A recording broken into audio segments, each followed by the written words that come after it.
Hello everyone, welcome to BG Education. तो friends, आज हम लोग करने वाले हैं साइंस का मॉक टेस्ट नंबर 5, जिसमें कि हम लोग बहुत ज़्यादा इंपॉर्टेंट क्वेश्चन को डिस्कस करने वाले हैं, जो कि हमारे किसी न किसी एग्जाम में पूछे गए क्वेश्चन है।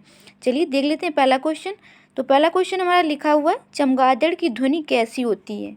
श्रव्य, अपश्रव्य, पराश्रव्य, अवध्वनिक। ठीक है, तो इसका करेक्ट ऑप्शन हो जाएगा फ्रेंड्स पराश्रव्य। चमगादड़ की ध्वनि होती है वो होती है पराश्रव्य। और जो चमगादड़ होता है ये 100 किलो हर्ट्ज तक की यांत्रिक तरंगों को सुन सकता है। 100, ठीक है। चलिए देख लेते हैं नेक्स्ट क्वेश्चन। तो नेक्स्ट क्वेश्चन है हमारा, कोई कण एक समान गति पर कैसा होना चाहिए? उसका वेग एक समान होना चाहिए, उसका वेग एक समान होना चाहिए, उसका वेग एक समान हो सकता है, उसका वेग एक समान नहीं हो सकता है, लास्ट ऑप्शन इनमें से कोई नहीं। ठीक है, तो इसका करेक्ट ऑप्शन हो जाएगा, आपका उसका वेग एक समान हो सकता है। ठीक है, कोई कण एक समान गति पर कैसा होना चाहिए? तो उसका वेग एक समान हो सकता है। ठीक है, चलिए देख लेते हैं नेक्स्ट क्वेश्चन। नेक्स्ट क्वेश्चन है हमारा, रेडियो तरंगों के संचरण के लिए प्रयुक्त वायुमंडल का स्तर है? क्षोभ मंडल, आयन मंडल, समताप मंडल, वर्णमंडल। क्या हो जाएगा इसका करेक्ट ऑप्शन? तो इसका करेक्ट ऑप्शन हो जाएगा आपका आयन मंडल। तो रेडियो तरंगों के संचरण के लिए जो प्रयुक्त वायुमंडल होता है, स्तर होता है, वो हमारा कहलाता है आयन मंडल। ठीक है, आयन मंडल जो होता है हमारा मुख्यतः 100 से 400 किलोमीटर के बीच का, 100 से 400 किलोमीटर के बीच का वायुमंडल जो होता है हमारा, वही क्या कहलाता है? हमारा आयन मंडल। तो आप लोग इतना कुछ यहाँ से याद रखेंगे। ठीक है, और जो रेडियो तरंगें होती हैं हमारी, इसकी खोज किसने की थी? तो इसकी खोज की थी फ्रेंड्स हेनरिक ने। किसने की थी? हेनरिक ने। इनका पूरा नाम था हेनरिक हर्ट्ज। ठीक है, याद रखेंगे आप लोग।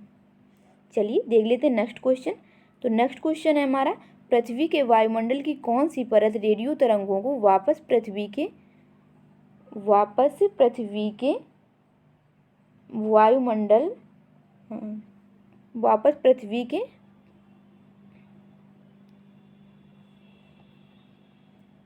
पृथ्वी के पृष्ठ लिखा हुआ है, ये पृष्ठ कर लीजिए, पृष्ठ पर परावर्तित करती है? आयन मंडल, समताप मंडल, बहिर्मंडल, मध्य मंडल। ठीक है, तो ये हमारा हो जाएगा आयन मंडल। पृथ्वी के वायुमंडल की कौन सी परत रेडियो तरंगों को वापस पृथ्वी के पृष्ठ पर परावर्तित करती है? तो ये होती है हमारी आयन मंडल। आयन मंडल के बारे में मैंने अभी ऊपर वाले क्वेश्चन में डिस्कस किया हुआ है। चलिए देख लीजिए नेक्स्ट क्वेश्चन। नेक्स्ट क्वेश्चन हमारा, MRI मशीन में निम्न में से किसका प्रयोग किया जाता है? ध्वनि तरंग का, एक्स किरण का, पराश्रव तरंग का, चुंबकीय तरंग का। तो इसका करेक्ट ऑप्शन हो जाएगा फ्रेंड्स ऑप्शन नंबर डी, वो होती है हमारी चुंबकीय तरंगें। ठीक है, MRI को क्या बोलेंगे? इसका फुल फॉर्म होता है मैग्नेटिक रेजोनेंस इमेजिंग। ठीक है, मैग्नेटिक रेजोनेंस इमेजिंग MRI का फुल फॉर्म होता है। चलिए देख लेते हैं नेक्स्ट क्वेश्चन। नेक्स्ट क्वेश्चन है हमारा, ब्लैक बॉडी किसकी विकिरण को अवशोषित कर सकती है? केवल निम्न तरंग दैर्घ्य, केवल मध्यवर्ती तरंग दैर्घ्य, केवल उच्च तरंग दैर्घ्य, या सभी?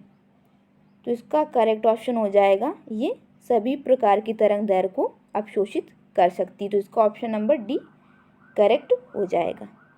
चलिए देख लेते हैं नेक्स्ट क्वेश्चन। नेक्स्ट क्वेश्चन है हमारा, न्यूटन का पहला गति नियम संकल्पना देता है? तो न्यूटन का पहला गति नियम किसकी संकल्पना देता है? ऊर्जा की, कार्य की, संवेग की, जड़त्व की।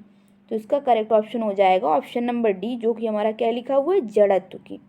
न्यूटन का पहला गति नियम किसकी संकल्पना देता है? जड़त्व की। ठीक है, चलिए न्यूटन ने हमारे कितने गति के नियम दिए थे?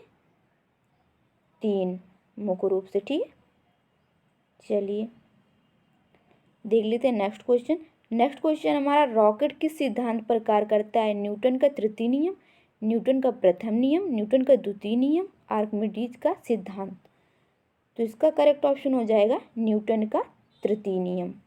मीन्स आपका ऑप्शन नंबर ए करेक्ट हो जाएगा इस पर। रॉकेट का सिद्धांत न्यूटन के तृतीय नियम पर कार्य करता है। तो फ्रेंड्स, न्यूटन का तृतीय नियम क्या था? तो न्यूटन का तृतीय नियम ये था कि प्रत्येक क्रिया की सदैव बराबर एवं विपरीत दिशा में प्रतिक्रिया होती है। ठीक है, ये हमारा क्या था? न्यूटन का तृतीय नियम। इसी सिद्धांत पर कार्य करने वाले जेट विमान, अंतरिक्ष यान, ठीक है, विभिन्न प्रकार के रॉकेट जो होते हैं हमारे, वो सब इसके उदाहरण हैं। चलिए देख लीजिए नेक्स्ट क्वेश्चन। नेक्स्ट क्वेश्चन क्या दिख रहा है आप लोगों को? गुरुत्वाकर्षण नियम की परिभाषा किसने दी थी? देख लीजिए option, Newton, Archimedes, Galileo, Faraday. तो ये तो बहुत ही सिंपल क्वेश्चन है। तो गुरुत्वाकर्षण नियम की जो परिभाषा दी थी वो थे हमारे Newton. Means option number A correct हो जाएगा। ठीक है, इनका पूरा नाम क्या था? Isaac Newton. और इन्होंने गुरुत्वाकर्षण नियम को प्रतिपादित किया था। ठीक है, चलिए देख लेते हैं नेक्स्ट क्वेश्चन। नेक्स्ट क्वेश्चन है हमारा, पत्थर को ठोकर मारने से व्यक्ति को चोट लगने का कारण है जड़त्व, वेग, प्रतिक्रिया, संवेग। तो यदि कोई व्यक्ति पत्थर को ठोकर मारता है तो उसको चोट लग जाती है, ऐसा क्यों होता है? तो ये होता है प्रतिक्रिया के कारण। ठीक है, जो कि हमारा न्यूटन के तृतीय नियम से, जिसको न्यूटन का तृतीय नियम कहते हैं, उसमें क्या बताया गया आपको? प्रत्येक क्रिया के विपरीत दिशा में प्रतिक्रिया होती है। ठीक है, जैसे कि इसके पहले वाले क्वेश्चन में मैंने आप लोगों को बताया हुआ है। चलिए देख लीजिए नेक्स्ट क्वेश्चन। साइकिल का टायर अचानक फट जाता है, ये दर्शाता है, क्या दर्शाता है ये? तो ये दर्शाता है हमारा रुद्धोष्म प्रक्रिया। ठीक है, चलिए देख लेते हैं नेक्स्ट क्वेश्चन। एक पहिया ठेला किसका उदाहरण है? थर्ड श्रेणी लीवर का, घिरनी प्रणाली का, श्रेणी फर्स्ट लीवर का, श्रेणी सेकंड लीवर का। तो ये उदाहरण होता है हमारा श्रेणी सेकंड लीवर का। ऑप्शन नंबर डी करेक्ट हो जाएगा। चलिए देख लीजिए नेक्स्ट क्वेश्चन। तो नेक्स्ट क्वेश्चन हमारा, एक समान गति वाला पिंड त्वरित नहीं होता है, त्वरित हो सकता है, हमेशा त्वरित होता है, एक समान वेग होता है। तो इसका करेक्ट ऑप्शन हो जाएगा त्वरित हो सकता है। Option number B. कैसा हो सकता है? एक समान गति वाला पिंड जो होता है वो त्वरित हो सकता है यदि वे वृत्तीय पथ पर एक समान चाल से गति कर रहा है। ठीक, चलिए देख लेते हैं नेक्स्ट क्वेश्चन। नेक्स्ट क्वेश्चन है हमारा, लिफ्ट में मनुष्य का प्रत्यक्ष वजन वास्तविक वजन से कम कब रहता है? तो इसका करेक्ट ऑप्शन हो जाएगा friends option number C. Means जब लिफ्ट तेजी से नीचे जा रही हो।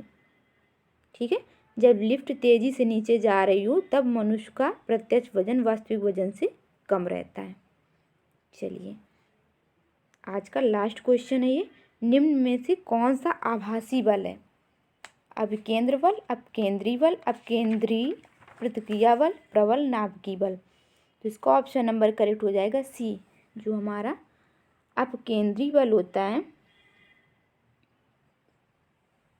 ऑप्शन नंबर बी, सॉरी, अपकेंद्री बल होता है, ये हमारा कैसा होता है? आभासी बल होता है। ठीक है, वृत्ताकार पथ पर केंद्र से बाहर की ओर लगने वाले बल को हम क्या कहते हैं? अपकेंद्री बल।